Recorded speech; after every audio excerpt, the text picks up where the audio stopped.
आपण बघत आहात डिजिटल इंडियाचे डिजिटल न्यूज. ठाम मत मराठी न्यूज.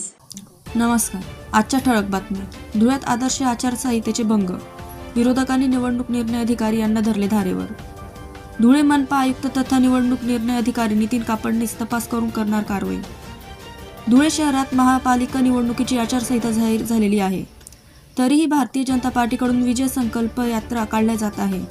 मग ही आचारसंहिता भंग होत नाही का, असा सवाल करीत भरारी पथकाला कामाला लावा.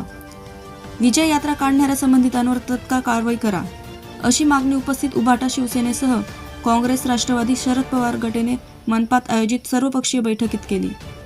त्यावर आयुक्त तथा निवडणूक अधिकारी नितीन कापडणीस यांनी पथक कार्यान्वित करण्यात आले असून तक्रारी असल्यास कारवाई केली जाईल असे आश्वासन दिले आहे.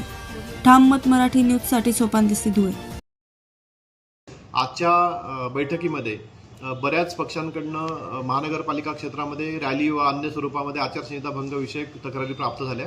यानुसार मी संबंधित विभाग प्रमुख, आचारसंहिता कक्ष प्रमुखांना सूचना दिलेल्या आहेत की प्राप्त झालेल्या तक्रारींची दखल घ्यावी. पण त्याचसोबत महानगरपालिकेने ज्या पथकांची नियुक्ती केलेली आहे त्या पथकांनी सुद्धा स्वतः अशा बाबींची दक्षता घ्यावी आणि महानगरपालिका क्षेत्रामध्ये कुठेही आचारसंहिता भंग होत असेल असं जर ह्या पथकांना कुठल्याही तक्रारीच्या स्वरूपातून किंवा स्वतःच्या माध्यमातून आढळून आलं तर आचारसंहिता भंग विषयक कार्यवाहीमध्ये माननीय राज्य निवडणूक आयोगाने जे निर्देश दिले आहेत त्याप्रमाणे पुढे कार्यवाही केली जाईल. सर, काही ते पथक तपासणी करेल. पथकाच्या तपासणीत जर आढळलं की आचारसंहिता भंग विषयक तिथे बाबी आढळून आल्या आहेत तर ते पथक प्रमुख निश्चितच त्याच्यावर कारवाई करतील. आणि राजकीय पक्षांनाही माझी सूचना राहणार आहे की महानगरपालिका क्षेत्रामध्ये कुठे राजकीय पक्षांचे फलक असतील ज्याच्यामधनं आदर्श आचारसंहिता नियमावलीचा भंग होत असेल तर त्यांनी ते स्वतः झाकून घ्यावेत.